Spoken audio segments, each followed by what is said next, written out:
Oh, Martin, welcome to the podcast, my friend. How you doing? Thank you. I really appreciate it, Adam. Thank you. No, thank you. We spent the last maybe 10 minutes just talking about metal bands. And I'm just like, oh, I think we should start recording right now because I got a distracted with your t-shirt. Like I know who Venom was and I know like what some of the little bit of the songs and stuff like that, but I do have that shirt somewhere. Yeah, I mean, talking about metal, there's nothing like it, right? Yeah, Everything. So that's what metalheads do. So that, exactly. yeah. So dude, like I actually watched your movie like maybe about 2 hours ago before logging on here. See if I can pronounce this right. Beyond Mamushi, if I'm correct. Uh, Mamushi. Mamushi? Beyond Mamushi. Yes. I actually quite enjoyed it, dude. It's a really good psychological thriller, which is like my favorite genre of like, movies in the thriller and horror. Um, in a horror world type thing. So like what made you want to write and direct a psychological thriller horror movie like that? Uh, well, I've done those sort of films before, but not on that kind of level. And I've been interested in psychology for years, been interested in horror since I was a child. Um, and the subject matter featuring domestic psychological violence, know quite a few people over the decades that have gone through that, and kind of wanted to finally write something around that, possibly, yeah, or horror around that, or a film around that, and that's how it come about. So it's a horror film with the domestic psychological abuse subject kind of interwoven inside of it.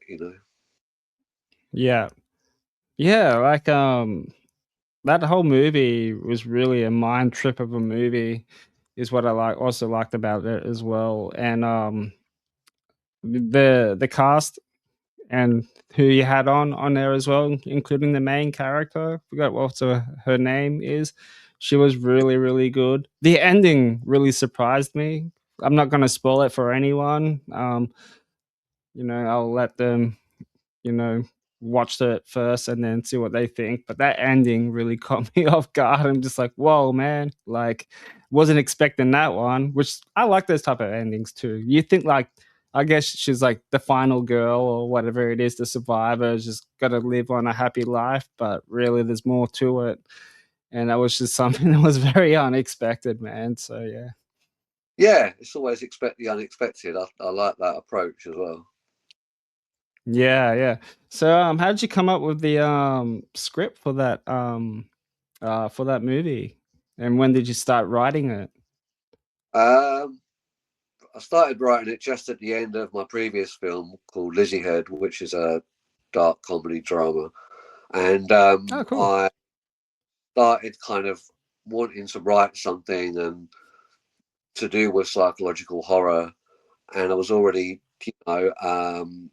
had Karina in mind, and we were talking about a role and stuff, and yeah, and that's how it come about. So I kind of wrote it around the main character, really, which is played by, amazingly played by Karina, brilliant, the way she played it. Okay, yeah. I Yep. wrote it around her and kind of started in the middle of the film, funnily enough, and then just kind of built the film around that. So I didn't start at the beginning or the end. I tend to start in really awkward places in films and then think, how am I going to build a film around this one scene? So I just started with a scene and then built everything around that. So I had to go back to the start and then go to the finish, and that's how I did it. So it took quite a while. The script took quite a lot of editing. Yeah. Karina was amazing with the editing. She kind of contributed a lot of editing ideas which went in, and yeah, brilliant. It worked, but it was the most difficult script I've I've written. Yeah, easily the most difficult script so far. Yeah. I could imagine, especially for a short film. fully goes for like 45 minutes or whatever it is. I think it would be a lot harder to come up with everything, like a whole storyline and stuff like that for a very short amount of time.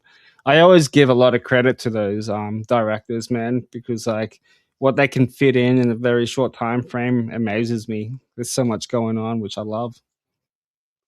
Yeah, it's kind of because it's like 5 seconds short of 50 minutes. It's to Yeah. kind of pull in is quite difficult. But for me, I kind of stretched it out with this film because there's nothing that needs to be particularly immediate, you know. So you can have it where it's stretched out, and that's how I kind of wanted it. I didn't want it kind of quick fire, like the previous film was very machine gun quick fire type of thing. Yeah. And I didn't. Oh, I wanted a complete antithesis of that. So, and that's what happened with this film. Yeah, that's how I did it. Yeah, no, it's very good, man. I liked it and stuff. Um, so how did you come up with the cast and crew together?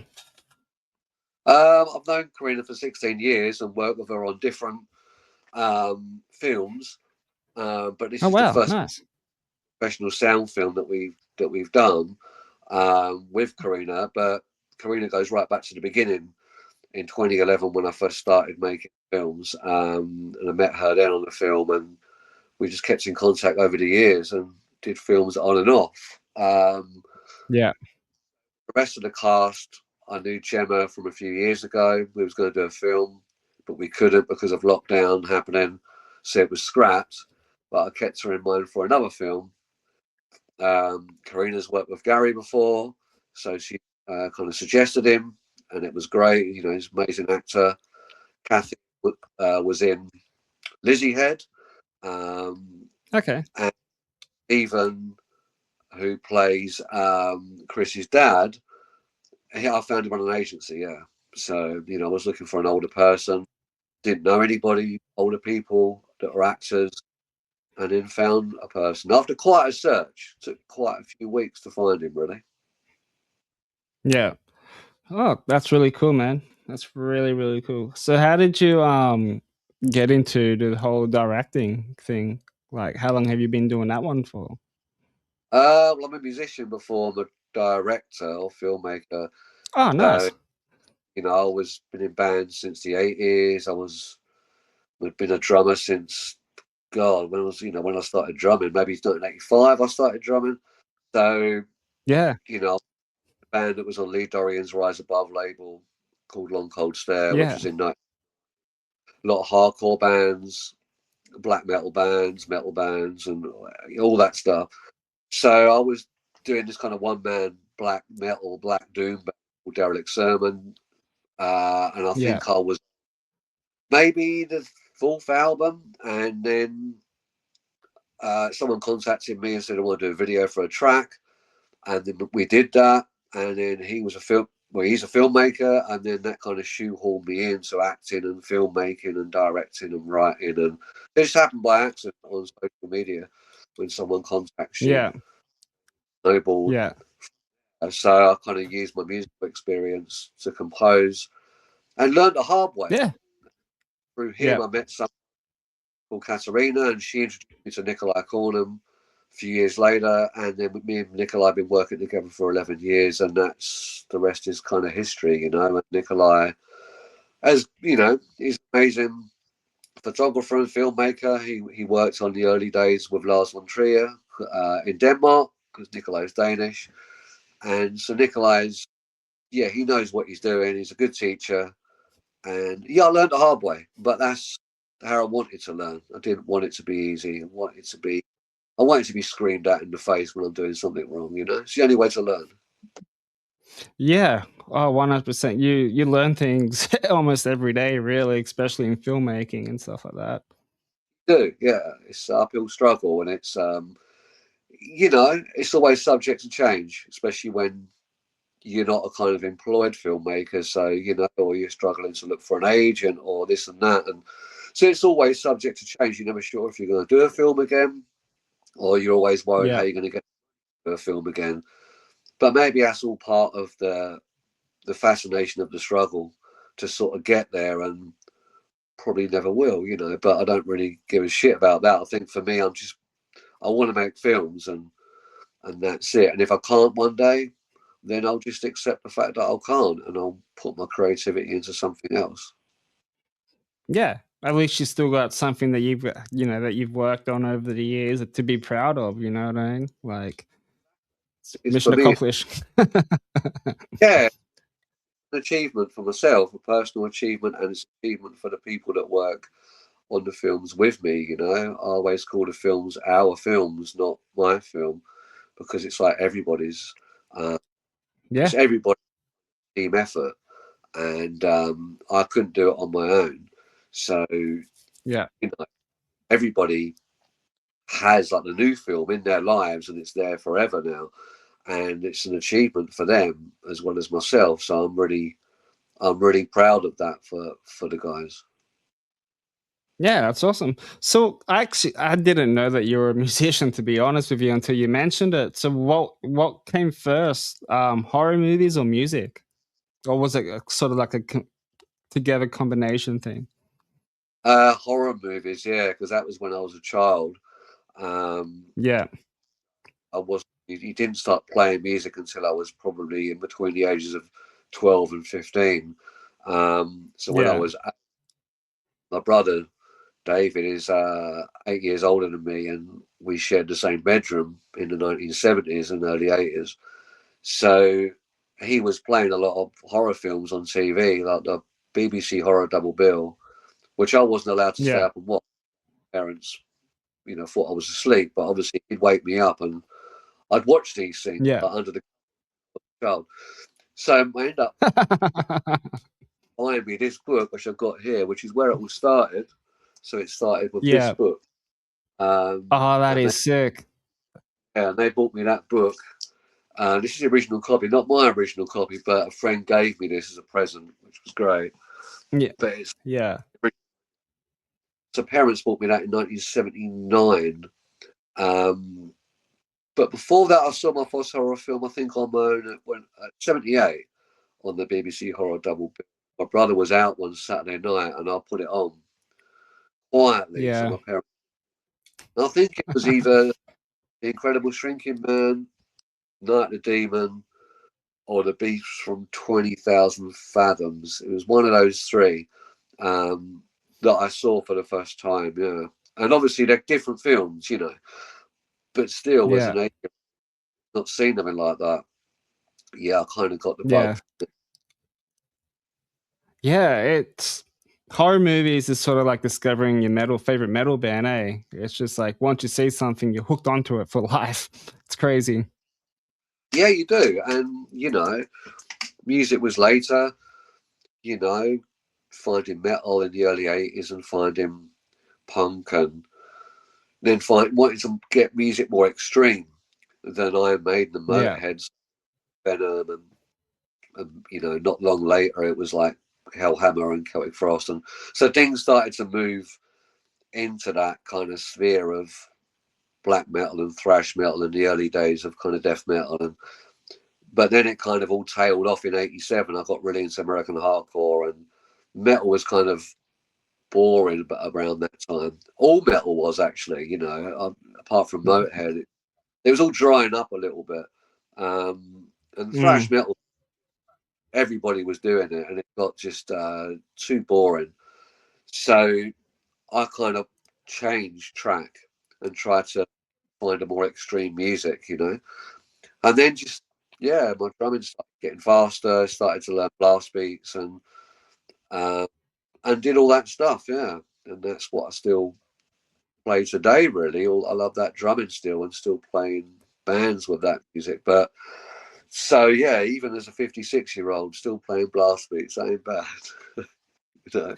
no, that's fucking impressive, dude. It's like what we were saying earlier about how Alice Cooper still like tours nonstop at his age is very inspiring. I think for anyone that's at your age playing blast beats on drums is very inspiring too. Yeah, it was always on one bass drum. I never did the double pedal thing, which people do now, which is like the kind of they play it that like that, and then obviously the Yeah, I never did that. I wanted the bass drum to go the same speed as what I'm playing the blast beat at, and that's what I did. I saw the other way as cheating, and I still do, but it's up to drum say what they want to do. I just think you can kind of make a cup of tea and make a sandwich doing that. Yeah. Well, Yeah. for me, I was into the effort, putting some effort into it. Yeah. Like the Yeah. original blast did, it's effort. All the jazz drummers did this in the '60s. They almost got onto the blast beat thing, and it's about effort, yeah. But no disrespect out there to any double pedal or double bass beat blast beat drummers. So Yeah. that.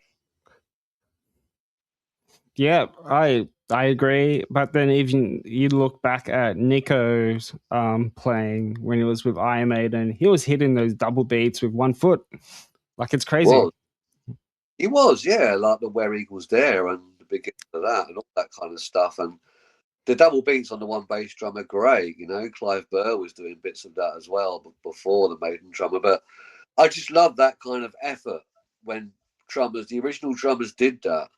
I just prefer that than all the double bass. There's some good double bass chops out there and licks what they do, but I don't know. The original sound is the Yeah. best. The 1 foot idea, you can do more on 1 foot than you can do with two. I believe, anyway. Yeah. It's the same thing. I guess it's kind of like uh guitar players. Like I was saying to you before that I'm a guitar player as well. Yeah, These days now it's all about breakdowns and just chugging. I'm all about the riff. I like a good, just hard hitting riff.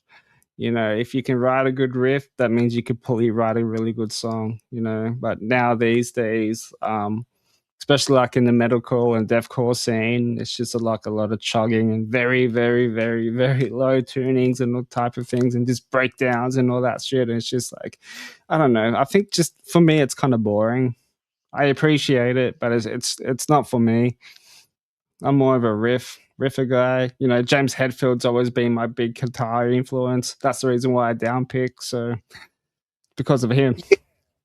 I think he uses three fingers. I'd read when he plays, so with the down picking. But I mean, yeah, there's so many good guitarists from the old days. I think like now, I wouldn't even know now any of the new people. I'm just totally out of touch with that. So I just kind of go back to the old days. And even though Tom Warrior was very limited guitarist, what he come up with was great. So I think the less is more approach is a good idea. I kind of did that with Beyond Mamushi. It's like less is more, not kind of pile everything in, stretch things out, and use minimal locations. And I like that with music as well. When it's overdone, there's too much in there. Sometimes it gets too much.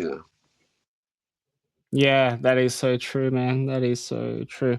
So I wanna like stay on to the whole horror side of things. What is like your favorite horror genre? Like do you have like a favorite of horror like genres that you really enjoy watching that you can, watch back to back?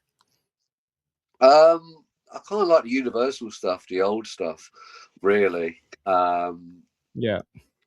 That's kind of my favourite, and the kind of '80s era when I grew up with films like Reanimator and Hellraiser, Near Dark, those type of films. So I like that as well. I just see it as an '80s type of horror.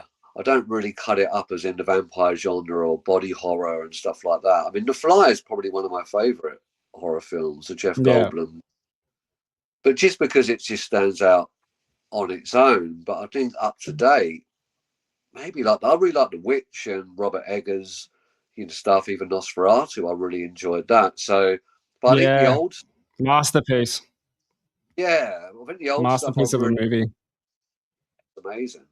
But the old stuff I really really like the old stuff, especially the kind of strange films, not just the Dracula and Frank Wolfman. I kind of like the odder films, like The Incredible Shrinking Man or The Outer Limits. Um, and The Old Dark House I really like. So there's a lot of those sort of films that are really sort of Yeah. creepy and different from the old days. But I love The Phantom Carriage. That's probably one of my favourites. But it's not classed as a horror film. Classed as a fantasy film. The Victor Sjöström film from 1921, silent film. But I just think I view it as a horror film. It's fantastic, that film, for anybody who's seen it. And it's kind of obscure. It's still not really doesn't get into horror books, especially the old horror books. You never see it. So, but I think it's worth people checking it out if they've never heard of it. You know. Yeah. To go back to the Universal Monster stuff, I watched them like a while ago, and going back and watching those type of movies like Frankenstein and Bride of Frankenstein, like it's perfectly well done. There's no need to like make fucking reboots, and which I'll get into that later on. But like, there's no need to, reimaginating like those type of films, because like it's like back then they had no CGI. you know, everything was Cool. just done on the spot, made it look so fucking real. And Bride of Frankenstein to this day is still one of the best like horror movies of all time. It is, yeah. It just works. You know, it just hands down kind of works. And yeah, I mean the reboots and the stuff now. It's just some of the stuff works. It's just like the re-recordings of the classic albums, and it's rare it Yeah. kind of. You know? And it's the same with the films. It's really rare. I mean, I read somewhere that The Fly's being remade. You know, it's like, oh, come on. You know, I know it's obviously you had the drive-in version of The Fly in the 50s or whatever it was, but the real one was the Jeff Goldblum. But you had The Fly too. But then you had what they're trying to do now, and they're trying to redo all these films. And I don't know, you know. But I suppose for the generation now, that's fair enough. But I think for pensioners like me, for old people like me, I prefer the way it was. And you know, I went to see The Bride recently, and I really enjoyed that because it wasn't the film I thought it was going to be. It was kind of different. It was a different take on things, and that's why I enjoyed it. It was kind of comedic, but it was still gory, and yeah, it was a kind of clever film. Very good acting, but still going back to the way it was. The Universal films, it's like Creature from the Black Lagoon. You can remake that, even though they did The Shape of Water, which was loosely based on it, I think, bits of it. But Creature from the Black Lagoon, Revenge of the Creature, was it? And then The Creature Walks Among Us. So those films kind of stand alone on their own from the Yeah. old days. You know, it's difficult to remake. Just look at the Robert De Niro Frankenstein and the Jack Nicholson Wolf film. They were fucking terrible. So the Gary Oldman Dracula is the only one back then that worked for me personally, anyway, because it was a great epic film. Apart from the rubbish accents from Winona Ryder and Keanu Reeves, Yeah. right, and it just stood out a mile. But excusing that, it was a brilliant film.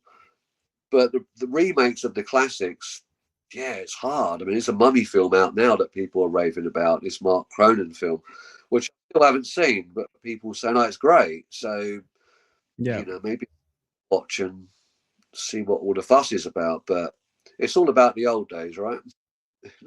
Yeah, true. Like, obviously, I'm a bit younger than you, so I was born in the '85s. But like, I always, as I gotten older over the years, in my like late teens, going into like my early like 20s and stuff like that, I had a bit more appreciation for those like '80s and maybe like early '90s horror movies than what I did before, type of things. And I'll go and like and watch them now, and still think they're fucking great. But like, what we now we'll just move on to reboots. Everyone is doing reboots now, and I think to me it's just like no creativity at all if you can't come up with something that we haven't seen before. And I brought it up a few times with some guests that I've had on here, and they all agree. Some say like it's 50-50. It depends what it is. There have been some good reboots. For an example, the Texas Chainsaw Massacre reboot, I thought that was amazing. And the Rob Zombie's Halloween, I thought that was amazing too. I couldn't give a shit what anyone says, but I thought I liked it. I did see that, yeah, and I just was so disappointed. But I was just disappointed because I suppose maybe it is the fact that I'm older, but and I love the original. But yeah, he was so tall, and I was like, God, it just looked like a guy on stilts. So I couldn't take it seriously. It didn't even look kind of supernatural or anything. It just looked bad. So it was that fact that it was blown for the sake of it, and it wasn't overblown for the film. It was overblown. I saw it just for the sake of the way we're watching it. But I respect Rob Zombie. I like his music better than his films. If he watches this, I'm sure he's going to be really gutted about that. But he, I never liked Devil's Rejects. Thought it was boring. Never liked Halloween. Like Jan didn't watch the Monsters because sacrilege. I love the original TV series, and I can't Me watch too. that. Yeah. I can't believe he did that. But he's phenomenally talented. But I think that if you take a film like Martyrs, the French film, so the original, which was just unbelievable, one of the greatest horror films ever made, and it was Yeah. remade. It was just absolutely terrible. And so it's the same as American Psycho. The second one was terrible. So there's Oh yeah. reboot sequels as well. It's like Halloween 2 worked. Halloween 3 was completely different from the first two, and then they went back into the series again with the fourth onwards. So that was, you get them ones that are confused. Sequels, some are good, some are just rubbish. Yeah. But the reboots, I don't think I've seen a great one. Some have been patchy, some have been all right, some have been quite good. Always about the original, yeah, for me. Yeah. I really enjoy I like the Monsters as well. I really enjoy Rob Zombie's take of the Monsters because it was more of a prequel than Right. a reboot, and that's what people didn't really understand when they first heard about it. I had to tell every fucking hater that it's like it's a prequel. Watch the movie before you judge, because there's a lot of people that'll be judging it without seeing the movie, type of thing. You know what I mean? It's and I've done a movie review on this on my podcast with a mate, and we both loved it. But I also like Halloween one was like probably one of my favorite films from him, and also Devil's Rejects and the House of a Thousand Corpse. Like, Yeah, very. quite I early. like those Yeah, movies. yeah. I mean, I kind of bypassed. Even though I watched them films, I was really into Jim Van Bebber, like the Manson family. I see that as one of the greatest horror films because the effects are just great and it's low budget. But I just Mm, like what he hasn't done much. What he did do, I just think it's great, because he just had that really. He had the idea of like what Tarantino would be doing if he was a horror filmmaker and he never got famous. He's got that same mind to use the effects, to use story, to do the film where it keeps you watching it, keeps you viewing it. So yeah, I wish he got bigger and he did more, but he didn't. But it's just the way it goes. I mean, but saying that, kind of Tarantino even brought the Manson thing into that Once Upon a Time in Hollywood, and it worked. It was yeah, it was it was it, amazing. Yeah, I love that movie. yeah, it kind of got me at the end. I felt quite kind of gutted really when I saw it. I was like, wow, that's kind of hit me emotionally. And obviously, I won't Yeah, mention people probably not seen it. I'm sure there's some people never seen it, but it was such a great idea what he did. And I was thinking, why didn't I think of that? Why didn't someone else think of that? And it had to be Tarantino. You know, Tarantino should have done a horror film. I just think if he put his mind to it, he could come up with such an amazing horror film. But he just never did it, and he never will. Um, yeah, those directors, Scorsese could have done a phenomenal horror film. So many directors that are not horror directors today that could have really kicked open the doors for something new. I think yeah. Wasn't Planet Terror and Death Proof? Actually, no, wasn't Planet Terror sort of like a thriller horror movie? kind of, yeah, it didn't really fall into horror as in the way we know horror though.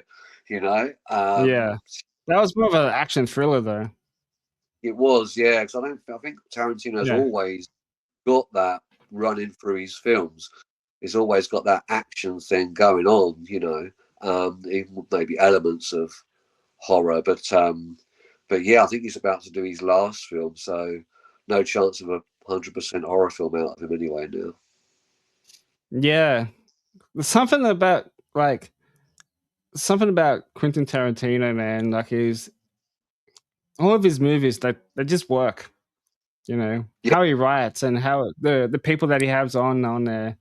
Like what you were saying, Once Upon a Time of Hollywood, like the last 20 minutes of that movie, like the whole Manson scene. I like the scene where that chick gets the fucking blowtorch, the flamethrower at the end, and she's like running into the pool in flames or whatever it was. No, she was in yeah. the pool and like Leonardo DiCaprio hits her with the flamethrower. Dad, Is it I that? remember Yeah. my dad was enjoying the film when we got to that bit, and my dad just looked at me and went, "Oh my god!" Like just the ludicrousness of it hit my dad at the Yeah. point is watching. What is this rubbish? You know. Um, Because what's but really funny though, it was oh, just sorry, dude. no, sorry, Yeah. because of the over the top screaming when Leonardo DiCaprio kind of torches her with the blowtorch in the swimming pool. I just thought that it's so over the top, her screaming. It's like 1950s horror scream or something. It was just hilarious. That made it more funny, you know. So I think Quentin's direction, it's always impeccable, but I think the way he hammed up that screaming was genius. Yeah, it's really good. That was awesome. It's what's really funny though too, because she was in Screen 5, and in the scene in Screen 5 is where Sydney and Gal fucking were teaming up on her. I think it was I think Sydney threw like oil at her face, and they turned the hot grill on, and then Gal shoots her, and her face hits the burner, so she catches on fire. And I'm just like, that's the same chick from Once Upon a Time of Hollywood, where she gets torched in the fucking pool, and she gets Oh, torched in Scream 5. yeah, genius at screaming. Some people can do it well, some people can't do it well on camera. So, Yeah. you know, like in Beyond Mamushi, there's Karina does this great scream, as you know, in one scene, and it just works. It's like ear piercing, but so powerful. So you know when someone's that good an actor, then they can blast out these things, and they're the whole room feels it. It's really effective. And when you watch it on screen, especially in cinema when we saw it at the premiere, you can feel the effect. Yeah, and that's important because it affects the viewer and shakes the viewer, Yeah. and that's and the whole point of it. There's been some dreadful screams in horror films over the decades, and some good ones. Oh, yeah, 100%, dude. Have you ever seen Ready or Not? No. So the main actress is Australian, Samara Weaving, I think it is. The second one came out recently. I haven't seen it yet, but I've heard good things about it. But like her screams in that movie, dude, they seem so fucking real, and they like it's just like so spot on. Like it's amazing how they can pull those off. Yeah, I mean, my two favourites that I had in mind when I was directing Beyond Mamushi and discussing with Karina about this stuff and screams and stuff like that. And um, there was two films in particular. Um, Heavenly Creatures was one of them. With Kate Winslet, I've been Heavenly Creatures before, where they kill the mum with this brick inside like a stocking, but the mum's scream is just unbelievable. It's just like it's so real. And the other film Yeah. was the house that Jack built, the Lars von Trier Oh, film. that movie really messed me up. Yeah, It so was just yeah, fucking right, yeah, it's a great film. It was the part where Matt mm, Dillon shoots his own children. Yeah, it's a brutal part, but yeah. the wife and the children's mother, the scream is just unbelievable. I think that is probably one of the greatest because it's so kind of blood curdling and real, and it works. So those two I had in my mind, yeah. And when Karina did the scream in Beyond Mamushi, it just works. You could feel that it's real. She's doing it for real. It's not. She's not playing this. She's really. You could feel she's distressed. The way she's acting it, really, really, really good. It just really works. Yeah, So it's the that's first time, awesome, dude. that there's been a scream that's been. This is the one. The one. Yeah. Yeah. Have you watched any new horror movies lately? The stuff that's came out in the last maybe couple of years? Is there anything new that really caught your eye? Yeah, there was one that really influenced me with this film, and it was a TV thing called A Haunting of Hill House, um, Yes. it really influenced me with this, and it influenced me a lot actually with the way I directed Beyond Mamushi, and it also influenced me to take out a lot of music I'd put in, to leave a lot of silences purposely, so the audience know what's kind of coming. So yeah, I'm just really, really into that film. I haven't seen Weapons yet. A lot of people are recommending that film to me, saying I should watch the Yeah. film. I'm going to get that Great film and movie. watch. Yeah, because I buy DVDs. I don't stream or anything. So for me, I'm just like trapped in the Stone Age. So I'm kind of, I'll order that and watch that. So I'm looking forward to it. But the last good horror film I saw was an English horror film called Men, which I thought was really good. Amazing film. It's kind of sort of not low budget, but it wasn't. It's not a Hollywood blockbuster horror. But I just thought it really Mm. worked. Clever film, um, and I won't give it away to the audience, but it's a very, very clever film. It's set in a village, so it's very culty the way a lot of English films do that kind of secret cult thing and all that stuff. So yeah, it's really good. But I don't really watch that many films. I don't really get time, but I try. I just Mm. end up box set on. That's what I kind of do. If I've got time, Yeah. but I will settle down and watch some more. Is there any recommendations that you can recommend apart from where? Yeah. Sinners.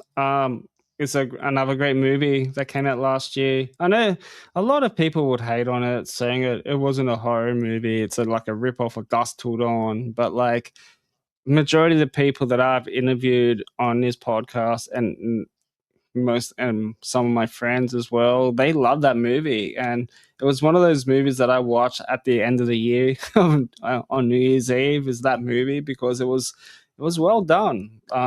Everything in that whole movie, Michael B. Jordan was great. Like the cast and crew was amazing. It's just such a fantastic film. That's one of those movies I'll highly recommend. What you mentioned, Weapons, is another Yeah, great movie as well. Well, I mean, I watched that in theaters and I fucking love that movie. Again, people always hate for no reason and all that yeah, type of thing. And probably I'd go with Longlegs. Longlegs was I a great movie. yeah. What put me off Longlegs was the makeup. Nicolas Cage's makeup. I just couldn't. It was Oh, so yeah. bad. It was. I mean, it was possibly the worst makeup jobs I've ever seen in my life. And that put me off. And Nicolas Cage, I'm not particularly a big fan of anyway. I mean, he's done some good films, but I don't know. I just couldn't. I wasn't, ready to sort of. I wasn't ready to be bored that badly. So I Yeah. normally before I watch a film, and the Longleg soundtrack is really, really good. It's amazing. Um, so yeah, maybe one day I'll probably watch it, and but I wasn't pushed to watch it. That was the thing. Weapons is the only one because it blew up so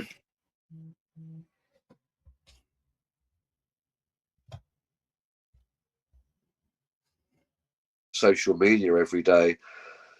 So yeah, I thought I've got to see this film. And my best friend said, "Oh, it's amazing. You got to see it." So yeah, the next one. Yeah. Yeah. And what's another movie I'll probably highly recommend as well? So I watch a lot of movies, man. Like I don't really do much these days apart from work, go to the gym and just watch movies. But Right. another movie I'll probably highly recommend would probably be The Substance. is one of them as well. I Yeah, thought that was such a great movie as well. yeah, that's another one I want to get. Everybody keeps saying that's amazing. I think because when I was doing Beyond Mamushi, I kind of veered away from watching any films that are horror, because I normally do that in order for the film to come out better, and it always does. I don't know if that's a psychological thing. I don't, if I sat around watching hundreds of films all year, then did a horror film, and it will be the same. I don't know, but I tend to go away from. I tend to read a lot about films other Yeah, than when I'm actually making a film, yeah, But yeah, people raving about that.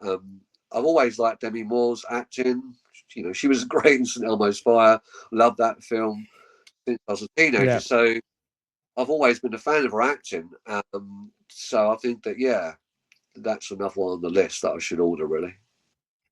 And anything by Jordan Peele, Get Out, Us, and Nope. Three of his like movies. I highly recommend those two. They're all like psychological thrillers. Especially Get Out. That's how I got Got that. into the whole psychological thing. But Get Out, Us, and Nope. Probably like Yeah, my three favorite movies from him. yeah, I've got Get Out. I love that film. It's a really good film. I haven't seen the other two. Yeah, I've only Get Out quite a few times, and I just really like that idea. And I think Jordan Peele was really pissed because he didn't get to do Weapons, and I think he was in the running to direct that film, and he didn't. Up last week, don't know if it's true or not, but I think possibly because it got so big, and I think Martin Scorsese, no Spielberg, Steven Spielberg said that was it. This is the horror film. He's glad he didn't do a horror because this is that good. And I think when you get to that yeah, level of, yeah, and it gets to the sort of Oscars or Academy Awards, yeah, it's kind of. I mean, it's healthy. Horror is broken through again, and I think that's brilliant for that to happen because it was shunned upon. mm, Couldn't see a horror genre come up really. No one give a shit. But now everybody's sort of into horror. There's indie horror everywhere, and I think it's brilliant. All that sort of happening now. People like Demi Moore doing roles in a horror film, and it's become really successful. Who would have thought that? yeah. True. Yeah, it's like Jennifer Tilly. She wasn't really a big horror fan until she got asked to do Bride of Chucky, and that was Yeah, her first. That was her first horror film yeah, that she filmed, which is crazy to believe that, right? yeah. I mean, it's kind of going back to Scream One and Courtney Cox. So I suppose it's someone who was on, famous for a TV show like Friends, and then they're on a worldwide horror kind of horror smash, a long time ago. Yeah, So I think back then, it's different people. I mean, it's people that never cropped up again, really, because I love that film American Mary by the Soska sisters, and the main actress in that, I can't remember her name now, but she didn't really crop up. I think she was in Ginger Snaps and American Mary, and I haven't heard of her since.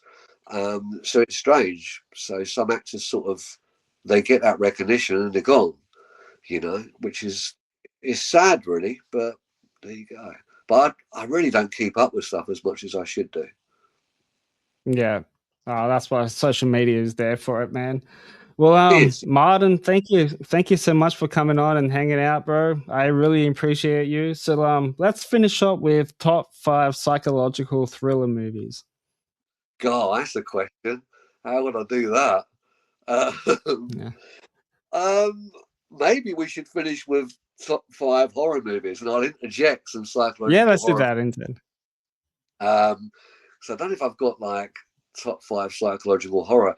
If I was going to throw a psychological horror film in there, I'd throw a film called Jacob's Ladder in there, Tim Robbins, even though it's not classed as horror. I've always classed it as a horror film, a psychological horror film, and it's one of the best, and it really influenced me in Beyond Mamushi and this film. I'd say Night of the Demon. I love that film. Love The Fly. I love that film. The Phantom Carriage. but probably the number one film out of all of them. It is a difficult one, you know. It's a very, very Yeah. difficult. So many. There's so many of these films, but I have to choose A Creature from the Black Lagoon just for the fact that it was an original film with when it was done, and it's just a really clever film for the time, you know. And I just love that film. I can watch that film all the time, and yeah, it's great, you know. But if I threw a sixth one in there, it'd be the original King Kong from 1933. So, you know, Yeah. Yeah. Can't that's go wrong with amazing. those ones too, man. Yeah, Even though Peter exactly. Jackson's Kong movie was good. It was really good. Yeah, I mean, even the '76 one was all right, the Jessica Lange one, but it's all about the kind of original, the Fay Ray and the 1933 one. It's just, it still stands up today. It still looks great. It still looks powerful, and it doesn't outstay its welcome. That film, it's just, it's done just right, and it's got the Yeah. romanticism, and it's got that classic ending. It's got everything you want out of a film, you know. Yeah. So that's a real go-to film. I love watching that film so much. Awesome. That's a solid top 5, dude. So where could everyone watch your movie beyond Mamushi from? Yeah. Well, it's festivals. Still submitting to festivals, and I'll be doing that until the end of next year. It will be streaming. I would think on Amazon Prime late next year because my previous film, Lizziehead, that's on Amazon Prime at the moment. Oh, cool. But what I'm going to do is in September, October this year, I'm going to print up some or get some DVDs or some DVD dual Blu-ray printed up, maybe 100 or just a few more. So people can buy those because obviously if people can't stream it and they're, you know, I don't want the film to fall into the void before it's streaming, you know. So I want to keep the Yeah. momentum going. I'm going to do that and get them printed. A lot of indie films, a lot of my kind of contemporary filmmakers in indie film are doing that now. Funnily enough, lots of people like physical media now, so I think that that's a more inspiring thing as well. That people will possibly want to buy it, you know. So people can see it in that way, but it will be quite a while until it's streaming because it gets disqualified from festivals otherwise. Okay. Sweet as. Well, dude, thank you very much. I'll put all the links in the description area so people can, find you, follow you, and all that type of things. So thank you so much. And to everyone who's watching, please like and subscribe and share. That will mean a lot. And let's grow this channel as horror fans. So until next time, guys. See you all next time. Peace out. Thank you.